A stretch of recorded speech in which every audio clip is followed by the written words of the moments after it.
So first book on this list, Penitentiary. Oh my God, penitentiary. Prison was apoplectic. This one was a lot. Yeah, such a fun story. Yeah. By Miranda Calley.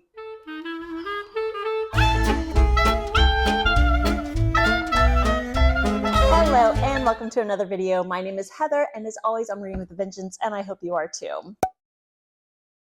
Today, I'm going to be talking about a subject not for the first time. I am going to be talking to you about the Women's Prize for Fiction. If you've been watching me for a while, you know I'm obsessed with the Women's Prize for Fiction. In fact, it was kind of indirectly the reason why I started my channel. I'm going to do a really quick down and dirty history about the Women's Prize if you're unfamiliar. The prize was established in 1996 to highlight and remedy the imbalance and coverage and reverence given to women writers versus their male peers. And in doing so, it created a platform for exceptional writing by women to shine. The inspiration actually came from the Booker Prize in 1991, where the shortlist had 0 women writers, despite 60% of the books written that year were written by women. So a group of men and women in the industry, publishers, authors, agents, booksellers, librarians, journalists, you name it, they came together to discuss the issue.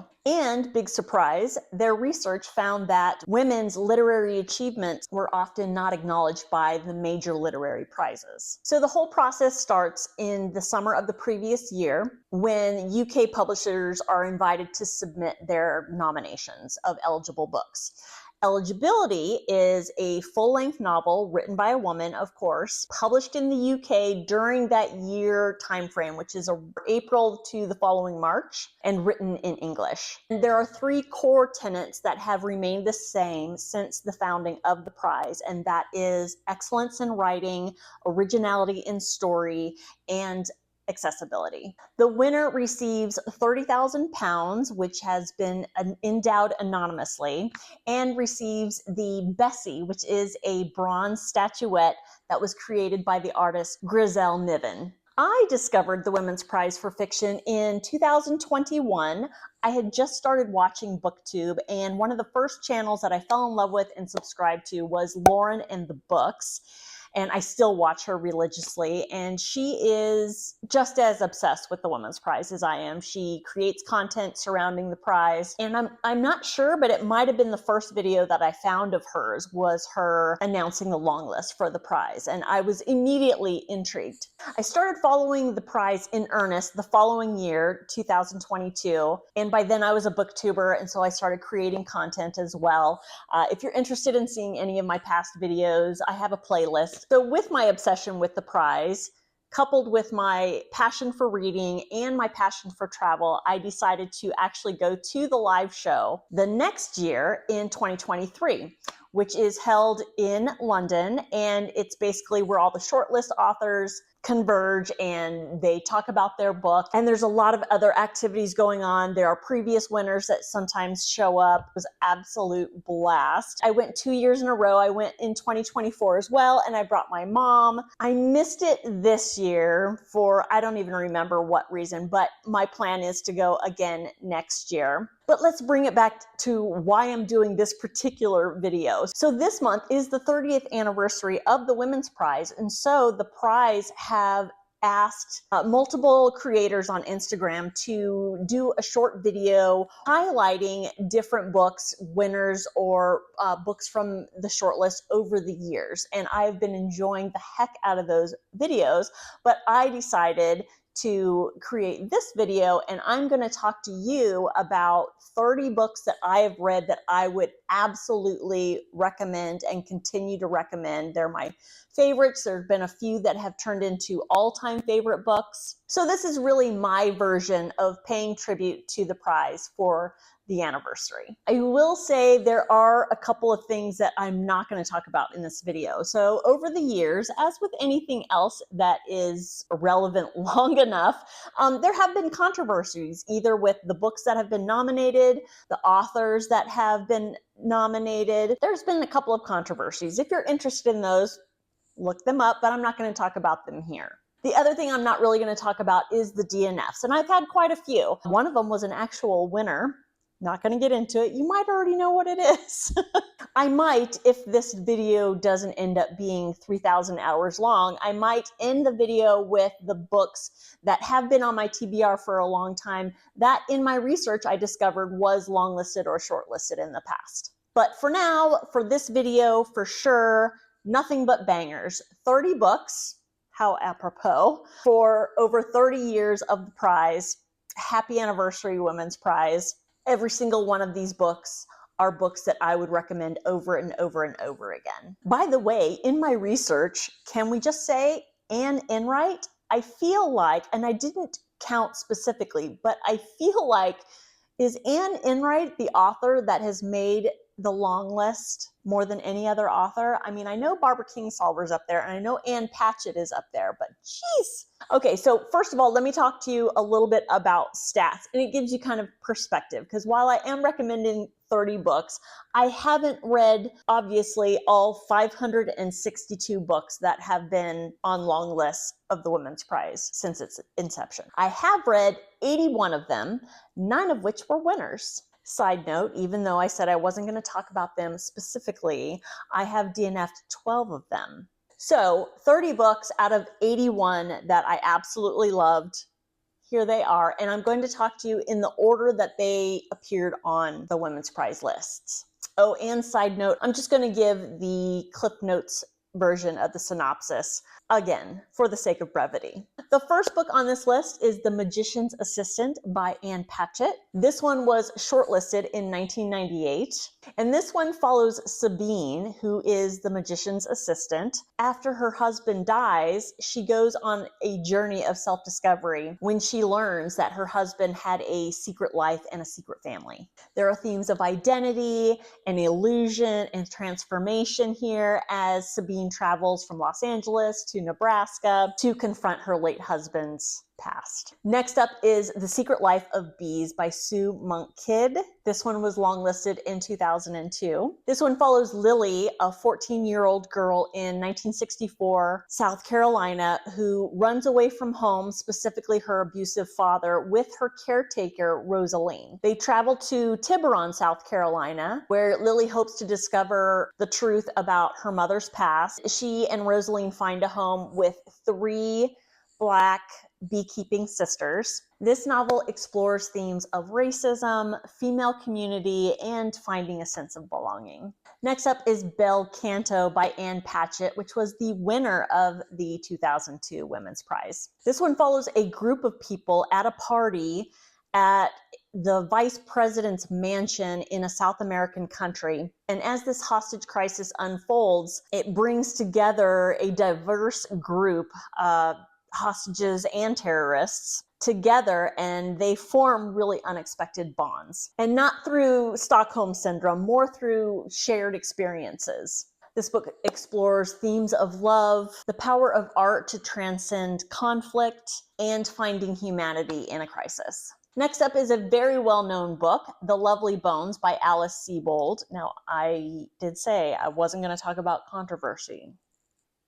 The Lovely Bones was longlisted in 2003. This one follows 14-year-old Susie Salmon, and you are getting it from Susie's point of view after her death as she watches over her family. She's observing her family's grief, she's watching her friends kind of move on with life, and she's also following the police as they investigate her murder. Of course, we're dealing with themes of loss, of grief, of memory, and vengeance, as Susie is trying to come to terms with her own death while also trying to help her family find healing and justice. Next up is also a well-known book, and that is The Time Traveler's Wife by Audrey Niffenegger. This one was longlisted in 2004. This one had a little bit of controversy surrounding the story, and if you've read it, you probably know. This one follows a man who has like a genetic disorder that causes him to time travel involuntarily. So he'll be going about his day and then poof, he's gone and he's in another time. Meanwhile, his wife, who lives a completely normal life, is kind of spending her whole life waiting for him. So you get both Henry's and Claire's perspective, and it explores the emotional challenges of a love that is constantly interrupted by unexpected absences. And what I found most interesting about the story is how they live their lives out of chronological order. All right, we're on a theme here because the next one is incredibly well known, and that is The Help by Catherine Stockett. This one was longlisted in 2010. This one involves a secret writing project in 1960s Mississippi where a young woman known as Skeeter interviews Black maids to document their experiences of racism and discrimination while working for white households. This particular story focuses on the unlikely friendship that is formed between Skeeter and two of the maids, Abeline and Minnie, as they each risk their safety to expose the injustices that they face. Next up is Room by Emma Donoghue. This one was shortlisted in 2011. This one was very unique in that it follows a young woman who has been kidnapped and has spent, I believe, the last 5 or 6 years in one single room of her captor. She is raped by her captor, she gets pregnant, and she is raising a son in this one single room. And then it goes into their incredibly courageous escape and how they must adapt to the world around them that has changed over the years that they were in captivity. What adds to the uniqueness of the story is this is all told from the perspective of Jack, a 5-year-old, who during the captivity believes that this room that he was born and raised in is the entire world. Next up is one of my favorites of all time, and that is The Song of Achilles by Madeline Miller, which of course was the winner of 2012. This is the retelling of the Greek myth of Achilles from the perspective of Patroclus, who becomes his companion and lover, and it follows them from childhood all the way to the Trojan War, where, of course, we know that Achilles dies. It is a fantastic story. I bawled my eyes out at the end of this one. This was one of those rare books that I hugged to my chest when I finished it as I'm sobbing.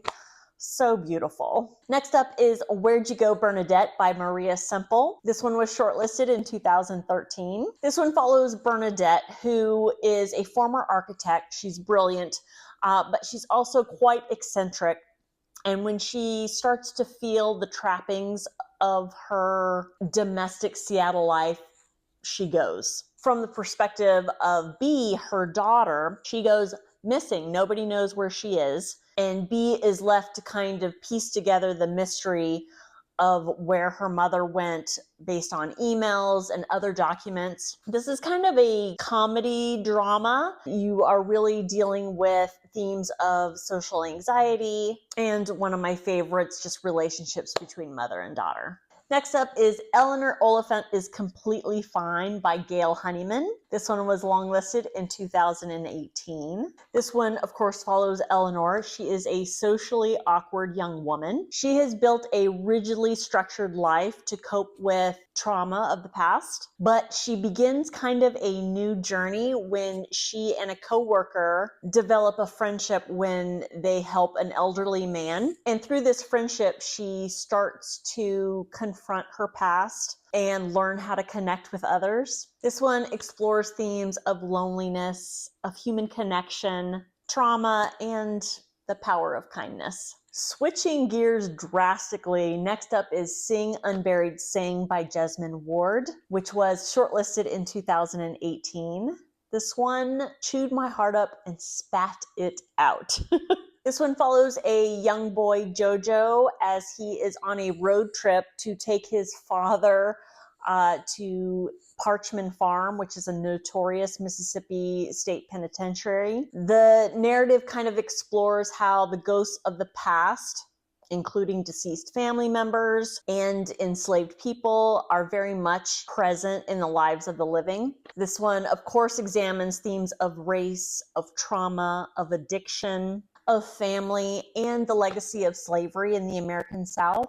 And this one is told in multiple perspectives. We have Jojo, we have his mother, and then we also have a ghost. Next up is My Sister the Serial Killer by Oyankin Braithwaite. This one was shortlisted in 2019. I had the best time with this book. This is a dark comedy that's following two sisters, and it takes place in Nigeria. And the younger of the two sisters, Ayula, is beautiful and popular, and she also happens to kill all of her boyfriends. And then we have her older sister, the practical Korede, who is a nurse, and she is left to clean up Ayula's messes and cover up the murders. And the story follows the relationship between the two sisters, the moral dilemmas that they face, and the huge obstacle that they come to in their relationship and their dynamic with each other when Ayula starts to date a man that Korede has had a crush on for a really long time. Next up is An American Marriage by Tayari Jones. This was a winner of 2019. This is another one that will chew your heart up and spit it out. This one follows a young couple. They are newly married. I believe it's Roy and Celestial? I'm just going to call her Celeste for the purposes of this video, but it might be Celestial. Anyways, they're newly married, and then their lives get upended when Roy is accused and convicted and sentenced to prison for a crime he didn't commit. So it follows them, each of their separate struggles, Roy living in prison, trying to survive in prison, and Celestial creating her life, her married life by herself. And then they also deal with the aftermath of Roy's sudden release and how they adapt to each other after what they've been through.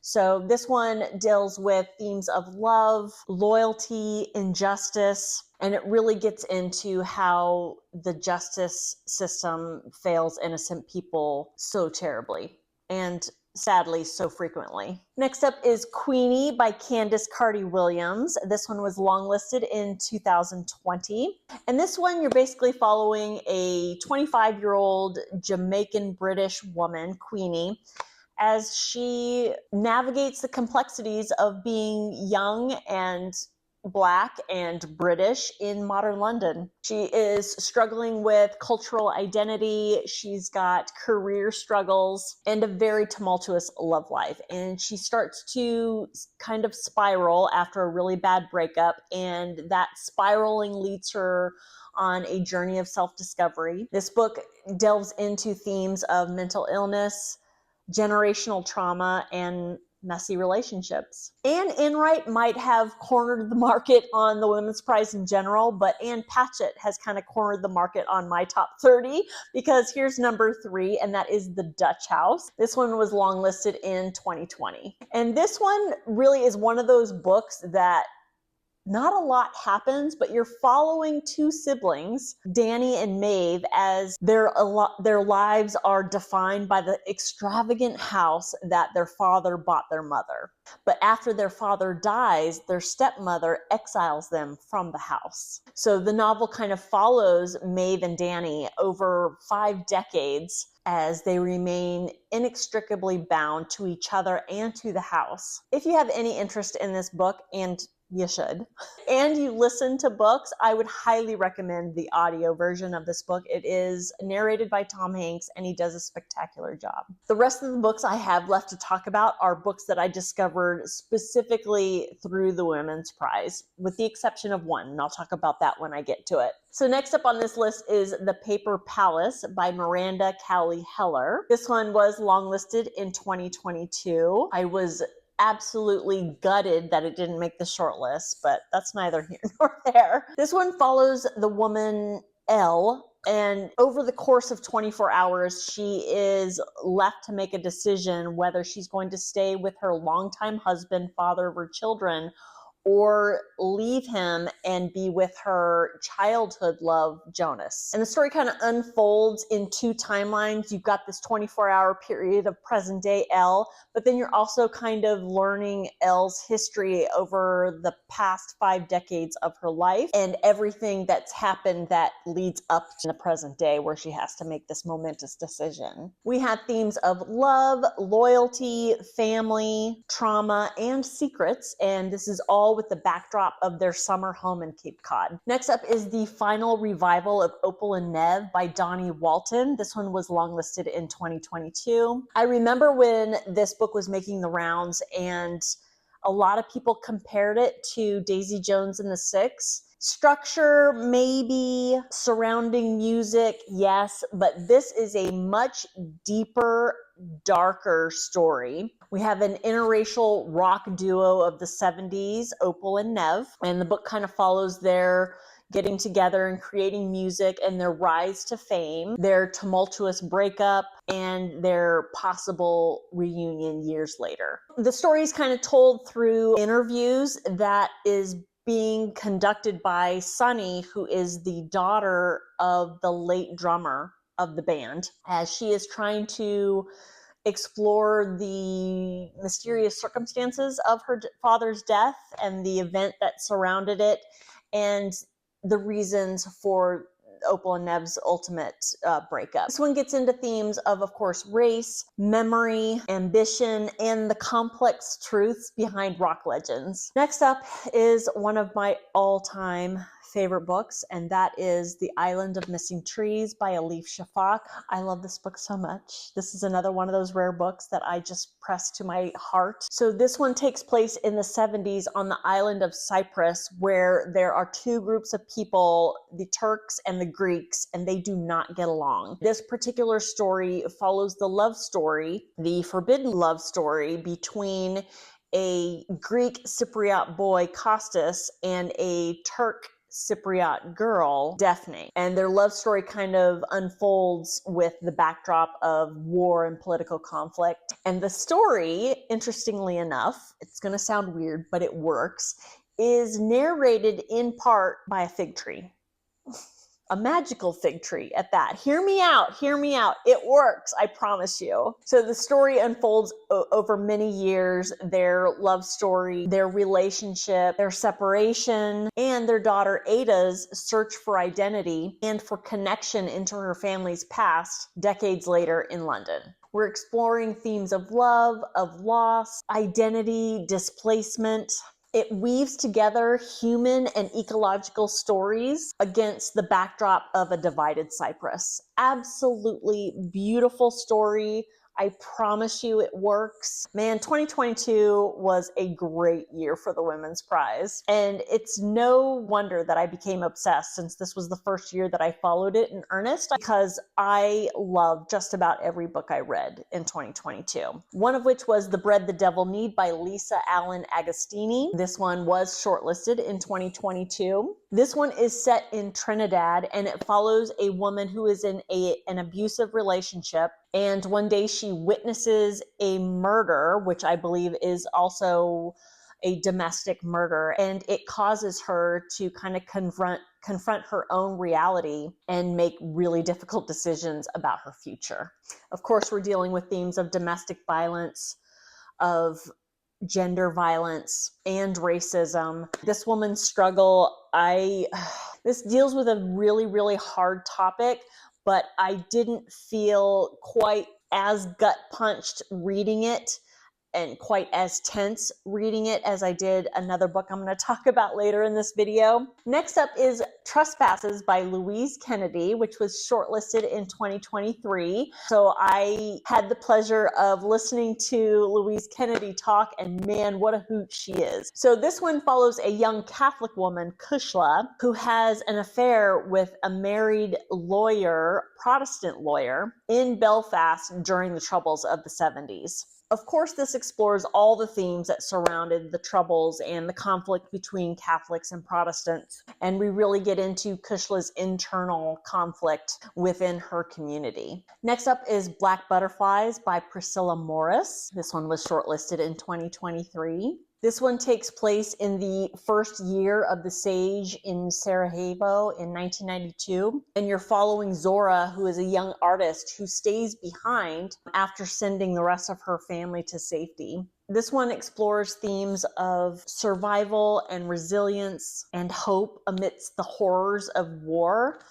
And it portrays Zora, our main character, and the few people in her community that stay behind, how they endure the loss of basic necessities, how they could die at any moment in just living their lives. This one also talks about how art can act as a powerful act of resistance. What I found incredibly moving is that this story is based on the author's family history and the lived experiences of the people in her mother's hometown. Next up, super popular book, and it is definitely deserved, and that is Demon Copperhead by Barbara Kingsolver. This was the winner of 2023. Absolutely love this book. This is a modern retelling of David Copperfield. If you are not a reader of Charles Dickens, I am not. I've never read David Copperfield. You can still enjoy this book and understand the link to David Copperfield. This one follows the life of the young boy, Demon Copperhead, as he grows up in the drug-ravaged Appalachia. This is from his perspective, and his voice is absolutely compelling. I will never forget Demon Copperhead as a character. We're exploring themes of poverty, the opioid crisis, growing up in a marginalized community. I couldn't put this one down. Next up is Pod by Laylene Paul. This one was shortlisted in 2023. This one was very polarized. A lot of people either loved it or hated it. I loved it. So this one follows a young spinner dolphin who leaves her pod to explore the ocean. And it talks about her encountering dangers and different species of marine life and how her life is affected by the human impact. It's told in perspectives of multiple marine creatures. Again, hear me out, it works. And we're exploring themes of family, of belonging, of courage and sacrifice with the backdrop of the environmental crisis. This is another one I sobbed at the end of. This next one was another one that I was completely gutted, didn't make the short list, but it was longlisted in 2023, and that is Wandering Souls by Cecile Penn. This one follows 3 Vietnamese siblings who escaped Vietnam to the UK, but half of their family, including their parents, are lost at sea. So it's just these 3 siblings, the oldest of which is caring for the younger 2 as they navigate being in the system in the UK. It is told in multiple perspectives. I want to say all 3 siblings, but also from the perspective of the ghost of one of the siblings that died at sea. We are dealing with themes of loss, of grief, of intergenerational trauma, the struggle of assimilation, and survivor's guilt. This next one is a completely different tone, and that is The Bandit Queens by Parini Shroff. This one was longlisted in 2023. I had the best time with this book. This book is so much fun. This one follows Geeta in a small Indian village. The rumors in her village are that she murdered her husband when in fact he just abandoned her. But she doesn't do anything to discount the rumors because her being rumored to have murdered her husband kind of earns her a reputation that grants her a certain freedom in her village. You know, people don't mess with her, but then she also kind of becomes the person that other women who are in less than ideal relationships, they go to Geeta for help to dispose of their husbands. This is a dark comedy, but we're dealing with serious themes of domestic violence, poverty, the caste system, specifically in India. But then we're also talking about the bonds that these women form as they get together and plot out the revenge and other shenanigans. Next up is Memphis by Tara M. Stringfellow. This one was longlisted in 2023. This is the one I was talking about earlier where I read this actually a couple of months before it was announced that it made the long list. This one begins in 1995, where a mother and her two daughters escape their abusive father, and they seek refuge in the family home of the mother. And this kind of sets the stage for exploring the family's history, of which the patriarch was the city's first Black detective, but who was later lynched. And so we're following the lives of 3 generations of Black women from 1937 all the way to 2003. We've got themes of love, loss, trauma, identity, and interestingly, it was inspired by the author's own family history. Okay, we're finally up to 2024. This was a controversial year for me because my 2 favorites from the long list did not make the short list, and I was beside myself. The first of those was In Defense of the Act by F.E. Black, longlisted in 2024. This one follows a scientist, Jessica, who studies suicide, but secretly she believes that suicide can be justified or even an altruistic act. These are very, very controversial views. She knows this, and those views are challenged when a personal event makes her question everything she thought she knew. This book has a gut punch that you'll never forget. We've got themes of grief, family, and just basically the nature of life and death. My other favorite from the long list of 2024 was Ordinary Human Failings by Megan Nolan. This one takes place in the 1990s in London, and it follows a family whose 10-year-old is the suspect in a toddler's death. We're focusing in on this family's past, their struggles with poverty and teen pregnancy, alcoholism, with a history of trauma, and then we're also kind of following a reporter who exploits their story. And we find ourselves in 2025. I had 2 favorites. One made the short list. The other one did not. The one that made the short list was Fundamentally by Nuseba Yunus. Oh my goodness, this was so much fun. Again, if you listen to audiobooks, I recommend listening to this one because the voice was perfect. This one follows a young British Iraqi woman who writes a thesis where she comes up with a program to de-radicalize ISIS brides. Well, someone in the UN gets a hold of it and calls her up and hires her to put this program into place. And so they send her to an encampment in, where do they send her? I can't remember if it's Syria or Jordan or Iraq itself, but they send her to one of those countries that have an encampment where they keep ISIS brides. And she tries to implement this program to de-radicalize the ISIS brides so that they can go home. So while Nadia is at this encampment, she forms a bond with one of the brides. And then it also kind of talks about her relationship with other people who are working in the program. And they all come, there's someone from Australia, from all walks of life around the world, and their conflicts and their perception of what's going on. There is a lot of humor in this book. I laughed out loud many, many times, but there are obviously serious topics as well. Themes of religion, family, and friendship. Fascinating story behind the ISIS brides. And finally, the book I think many people were destroyed, did not make the short list, is Nesting by Roisin O'Donnell. This one takes place in Ireland, and you're following Ciara, who leaves her abusive husband with her 2 young daughters, and she's also pregnant. It really gets into how the difficulty isn't so much the leaving, it's the staying gone. This really gets into the challenges of what it means to leave an abusive relationship.